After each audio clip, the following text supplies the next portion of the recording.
There's nothing that'll get your heart pumping quite like a swift run.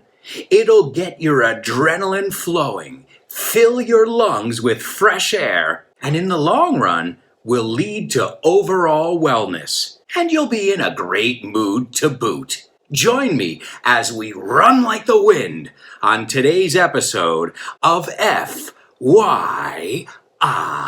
Welcome to For Your Info. En inglés. You got it.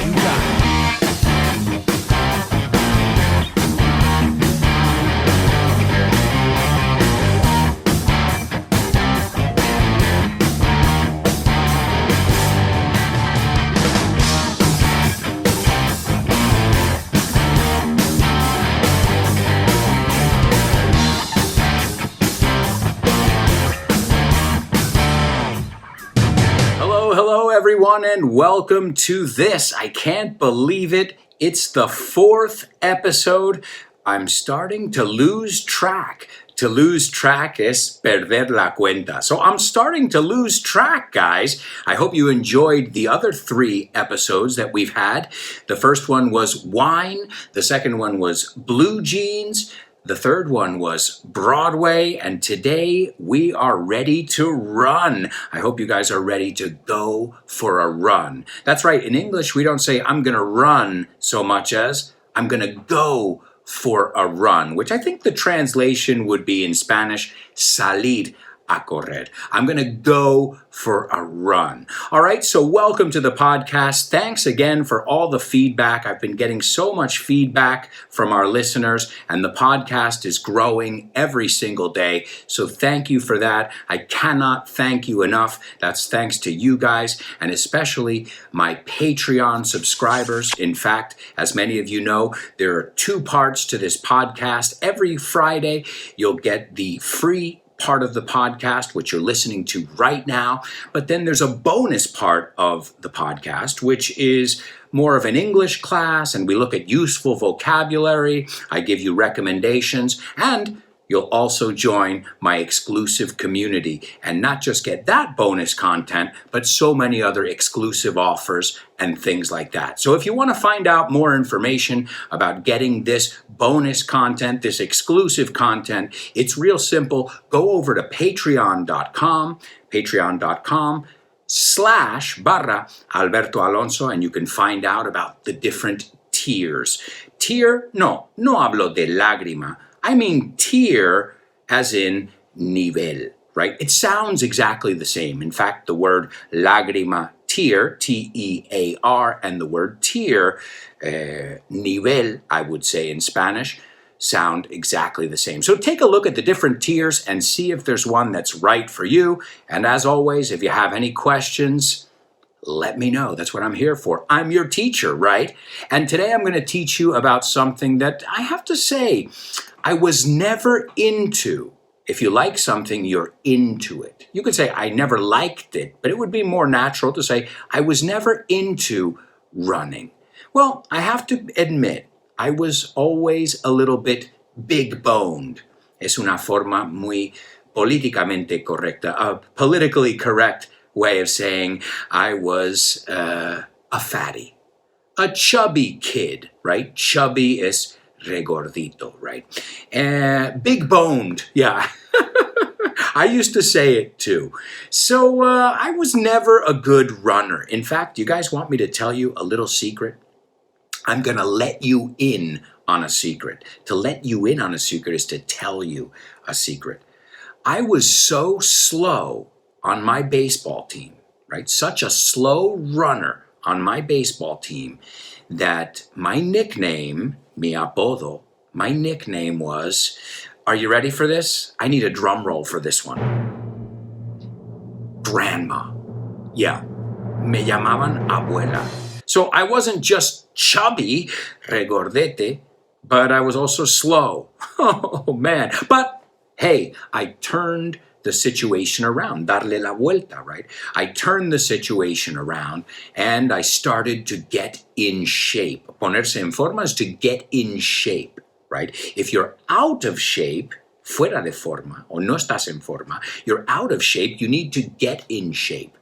Another way to say it is you need to get fit. And everybody knows it, right? It's no secret that running is one of the best ways to stay fit, to stay in shape, and to feel great as well. And I think it's not just about looking great, it's about feeling great too. If you feel great, you'll look great, right? If you're feeling good, what's the first thing that happens? You smile, right? Your face almost glows, right? To glow, que brilla, no? It's like luminescent, it glows, right? So I think it's good on so many levels, no? Por tantas razones, decimos, on so many levels. So let's take a look at the intro, because there's always some good vocabulary in the intro, and of course that's done on purpose. So there's nothing that will get your heart pumping, is how I started today's podcast. There's nothing that will get your heart pumping. Pump, pump, pump. So una bomba is a pump, and the verb is to pump too. So what does your heart do? It pumps blood to the rest of your body, right? It pumps blood. I think you guys recognize this word from the Reebok pumps. And if you remember, you used to pump up or to inflate these shoes, these sneakers, right? Sneakers, a word we're going to look at a lot today. Sneaker, que es zapatilla de deporte, pero en Estados Unidos. En los británicos lo dicen de otra forma. And we're going to look at all that in today's running episode. But your heart pumps. And another thing, a lot of my students mispronounce the word heart. They say heart, they say everything but heart. Right? And I always tell people, remember the word art. Everybody knows how to pronounce the word art. Well, you could say, hay mucho arte en mi corazón. There's a lot of art in my heart. I don't know. It seems like a ridiculous sentence, but if it helps you remember it, job done. All right? So there's nothing that'll get your heart pumping quite like, tal como, quite like a swift run. Now, I know many of you know the word swift from a very popular singer, Taylor Swift, right? So what? Or not Tyler? The young people are going to be mad at me. It's not Taylor Swift, it's Taylor Swift. Oh my God. And it's not spelt Taylor like sastre. That's with an I. Her last name is like Elizabeth Taylor with a Y. But if we spell it with an I, it's sastre, right? So swift means fast, right? Swift, it's another way. I know everybody knows the word fast, but do you know the word swift? Well, there you go. Taylor Swift. Que tienes un Taylor, what was the word? I forgot the word in Spanish now. See? I just went blank, as we say. What is the word? Taylor. Sastre. Eso es. Sastre rápido. Sastre rápido. Taylor Swift. Pero bueno, como sabemos que en inglés el adjetivo va primero, the adjective goes first, eso sería Swift Taylor y Taylor con I. Pero bueno, guys, we try and put a little humor in whenever we can. And especially if that visual, helps you remember the vocabulary in question. Because then you can learn 2 words just by knowing this pop singer's name. So Swift, right? Swift. Another way we say too is a brisk run. I love this word too, brisk, B-R-I-S-K. These are all words that we use when we're talking about running, or a brisk walk too. Sometimes it means a fast walk, a brisk run, fast. So did you guys have any idea that the word fast had so many synonyms? And not just that, did you guys also know that the word fast means to not eat? Estar en ayunas is to fast. That's right. As a verb, right? In fact, if you think about the word desayunar, in English is literally to break the fast. Now, we don't pronounce it that way. We pronounce it breakfast. But the words are very similar. Desayunar, romper la ayuna. So I don't know if you've ever fasted. You can imagine I've never fasted. Yeah, I wouldn't last. No duraría. So then I said, it'll. Vamos a pronunciar eso. It'll, like Italy. I always think of Italy. It'll be nice if we can go to Italy. So it'll get your adrenaline flowing, right? Fluir. to flow. And adrenaline is obviously adrenalina. De hecho, un subidón de adrenalina is an adrenaline rush, right? In fact, I think about that. One of the greatest things about running is not that moment when you're trying to convince yourself to go, but once you're running and you get that adrenaline rush, that's a great feeling. And your heart is pumping, your blood is flowing, right? Fluir, otra vez, blood. No se pronuncia blood, sino blood. And your lungs, tus pulmones, fill with fresh air. Be careful with this one. To fill es llenar. El adjetivo is full. So I've heard a lot of students say, your lungs full with air. Your lungs fill up with air, we would say, right? And as an adjective, you say, my lungs are full of air. Okay, so be careful. It's a common mistake. So you fill your lungs with fresh air. Now, fresh air doesn't only mean in English cold air, porque yo sé aire fresco, en español puede tener la connotación, it could have this connotation of cold air. But in English, it just means air from the country, not city air, basically, okay? And in the long run, now I did this on purpose. This is a good idiom. In the long run, a la larga, in the long run, it will lead to, te llevará a, overall wellness, bienestar en general, overall wellness. Dice que es una palabra que conocéis, wellness. And you'll be in a great mood. And that's something that I noticed when I started running seriously. I was always in a great mood. Estar de buen humor is to be in a good mood or to be in a great mood. Y entonces, how do we say estar de mal humor? That's right, to be in a bad mood. And if you're somebody que cambia un poco, you're moody, right? See how we play with words? If you play with words, you'll learn so much more than just 250 words in this podcast. And remember, for those of you who like to visualize words, and I hear this from a lot of my students, I want to see the words, Alberto.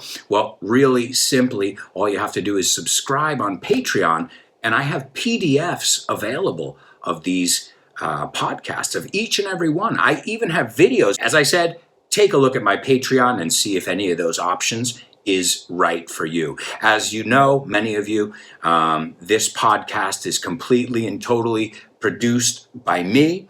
I do it in my spare time, mi tiempo libre, and I will be doing a behind-the-scenes look at how I put together an episode. But you'll see it's a tedious but fun process at the same time. So it takes a lot of work, and if you enjoy it, well, you can always support for as little as €3 a month. All right? And I'll be in a great mood. Yo estaré de buen humor. Another thing we looked at in the intro was the expression to boot, right? Y encima, y además. Sí, suena a bota y es la misma palabra, but to boot. I said you'll be in a great mood to boot. Además. It's just another way of saying it than also. Remember, we're looking for different ways to say things so we can switch it up. Variar, right? We can switch up our language, use not just great, good, fun, the same words all the time. And then the last thing I said is join me as we run like the wind. To run like the wind is correr muy rápido, right? Como el viento. I don't know if you have a similar one. Careful, that word is the wind. Right? To run like the wind. I always think, too, of Forrest Gump. Run, Forrest, run! Oh, and by the way, run is an irregular verb. It's a tough one because it changes and then it goes back. So it's every day or every summer I run a marathon. Last summer I ran. See how it changes in the past? So it's run, ran, and then in the third column, I've run, it goes back to the beginning. So it's run, ran, run. It can be a bit confusing for people. All right, so we all know there are tons of benefits, health benefits, right? Health es salud y healthy, saludable. I've seen students mix those up too. If you're healthy, you're the adjective, right? And health is the noun. All right, so let's take a look at the history of running because right now it's a huge industry. I mean, it is a multi-billion dollar industry. Now, remember, as I've told you in past episodes, I'm talking American billions. Now, 1 billion is 1,000,000,000, 1,000 million if we're talking in Spanish. So be careful because there's a big difference there, you know. But the road running industry, as they call it, was valued at, right, valorado a, it was valued at over €1 billion, and that was back in 2015. I'm looking at some figures, cifras from 2015.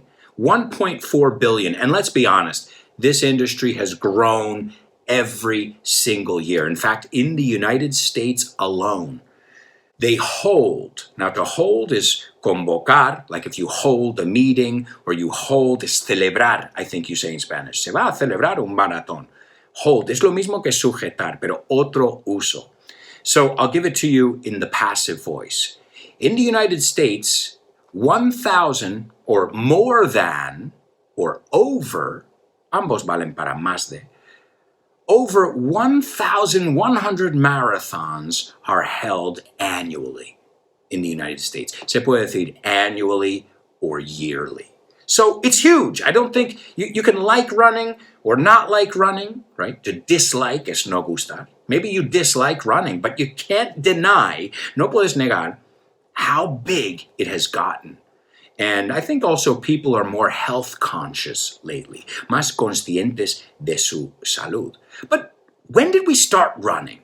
You know, when did this whole idea come? Because I guess we've been walking, but when did we say, step on it, písalo, and pick up the pace, right? To pick up the pace is subir el ritmo. You can say rhythm, but it's much more common to say, right, the pace, to pick up the pace,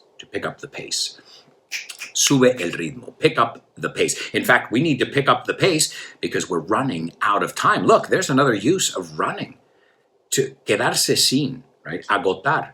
To run out of means that soon we won't have any left, right? Left es que nos quedan.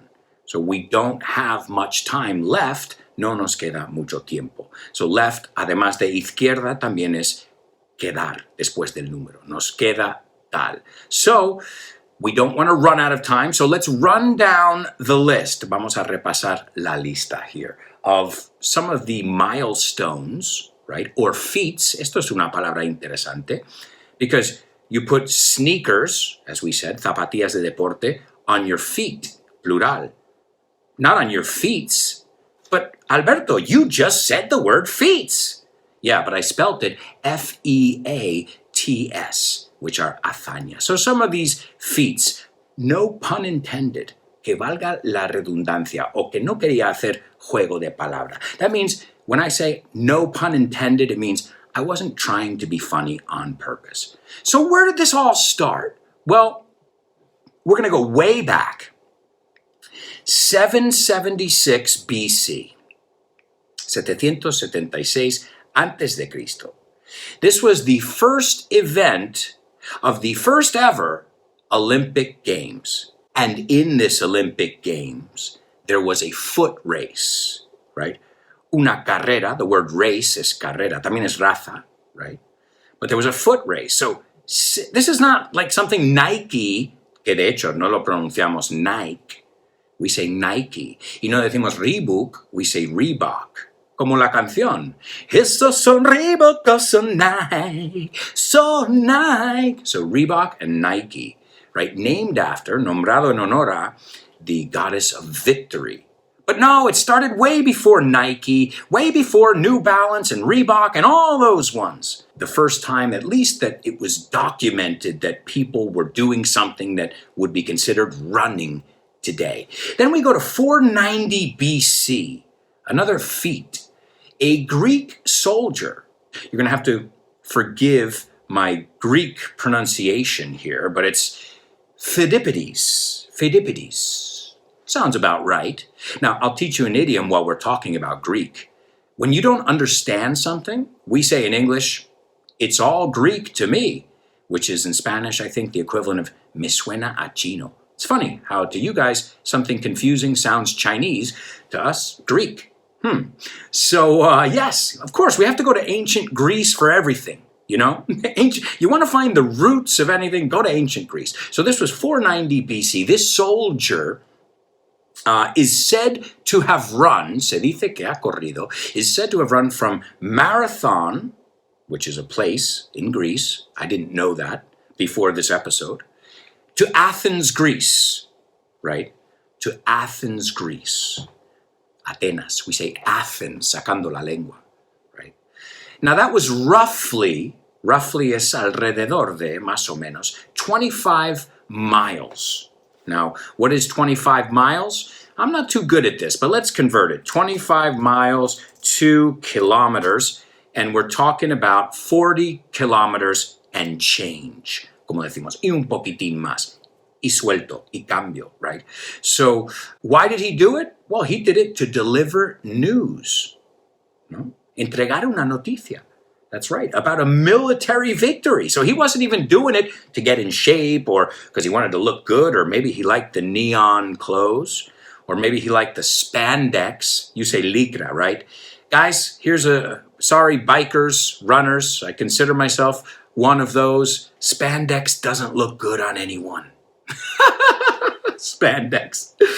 So yeah, that's crazy. He ran because he had to tell the news of this battle of Marathon.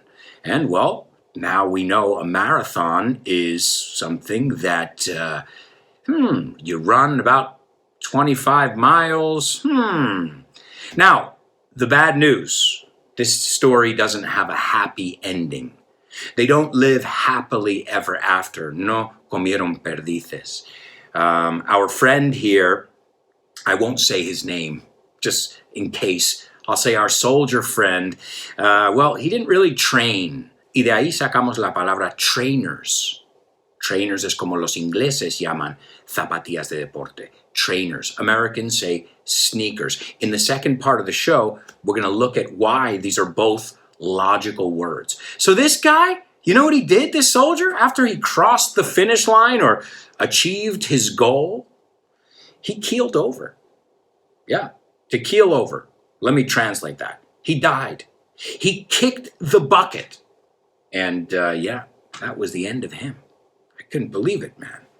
But from that day on, people knew, hey, that was kind of the first marathon, but it wasn't a contest. No fue un concurso. So, but people wanted to pay tribute, right? To pay homage, hacer homenaje, to pay tribute or to pay homage to this soldier. 1896, now we're pretty much in modern times. And organizers of the first ever International Olympic Games paid tribute to this soldier by holding a marathon, okay? And this marathon went from Marathon Bridge to the Olympic Stadium in Athens. That was kind of the first one that, was a tribute. And then Boston, the city of Boston said, hey, wait, this is a good idea. So in 1897, the following year, el año siguiente, one of the largest, biggest marathons in the world, I would say, the Boston Marathon started. And that was, and still is, a huge marathon. A marathon that I think every runner would love to run. In 1908, the marathon was first established as being officially 26.2 miles, okay? So whatever that is, we'll look at that in kilometers. So 26.2 miles. Finally, London said, all right, let's make it official.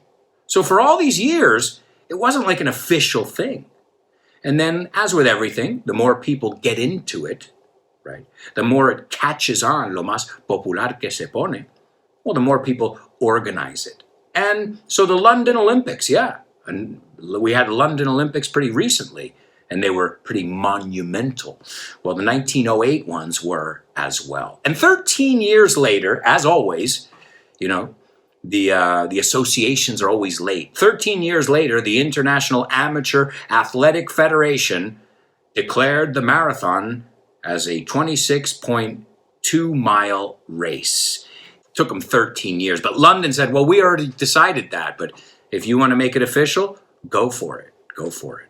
All right, so lots of different things. There were other milestones. Like at first, those marathons were not big money makers, but now marathons have sponsors. Sometimes they have fundraisers. Van recaudando fondos, right? So a fundraiser is the thing, and the verb is to raise funds, recaudar fondos. So I've got to say, the marathon has grown, not just the amount of people who participate, but it's become more organized. I've never run a marathon. I ran a 10K. And in fact, if you guys don't believe me, if you're watching the video right now, I'm holding my medal, my finisher's medal. That's right. I've got it over here, and I've got my shirt too. If you guys are watching the video, you can see it. It was my first 10K, which was important because it was my first race. But I'm going to tell you more about that because there were some really awesome moments that I think we can even compare to learning English as well. But guys, that's the end of the first part of today's podcast. I can't believe how quickly today's show went. The good news, I'm going to tell you so much more in that second part, which is coming up right now. For those of you who subscribe on Patreon, I'll catch you in the second part, where I'm going to tell you about the biggest marathon, and we'll look at some other vocabulary and expressions and things that you need to know if you're going to go for a run, my amigos. Well, if you're going to go for a run in English. So if you're interested in finding out about that second part, join us on Patreon. It's patreon.com/Alberto Alonso, and we look forward to seeing you there. So this is the end of the first part of today's FYI.